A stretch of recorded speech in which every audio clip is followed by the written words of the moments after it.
Bonjour à toutes et tous. À la une, cette annonce faite par la ministre de l'Éducation, Valérie Glatini. Dans le soir, elle se dit prête à geler le tronc commun. Actuellement, les 2 premières années de secondaire sont identiques pour tous les élèves. L'idée était de passer à 3 années communes. Mais vu le contexte de grogne des enseignants, avec la réforme du qualifiant, la suppression de 7e année, vu aussi le nombre d'emplois qui auraient été perdus avec un tronc commun plus long, eh bien la ministre fait un pas. Comment est-il perçu? La réponse avec Anne-Catherine Crouffer et Tidier Mkwash.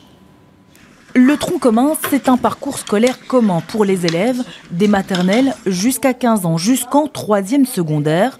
Déjà en œuvre, aujourd'hui jusqu'en 5e primaire, il doit en principe basculer totalement à la rentrée scolaire 2028. Sauf que voilà, la ministre de l'Éducation, la libérale Valérie Glatini, annonce vouloir faire une pause et évaluer l'opportunité de prolonger le tronc jusqu'à 15 ans. J'ai demandé une évaluation des conséquences de l'allongement du tronc commun pour le 21 février, puis une réunion des acteurs, parce que je pense qu'il y a une espèce de fatigue des réformes qu'on entend sur le terrain.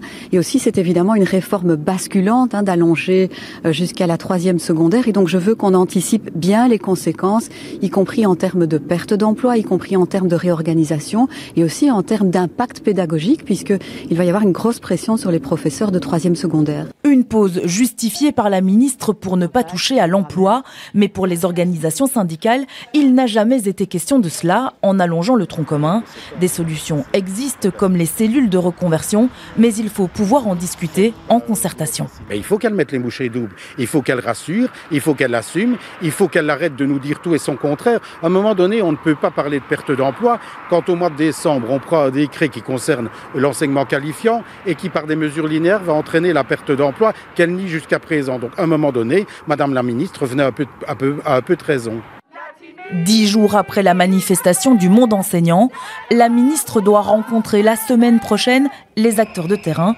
Une rencontre pour expliquer et surtout clarifier cette annonce, histoire de calmer les esprits.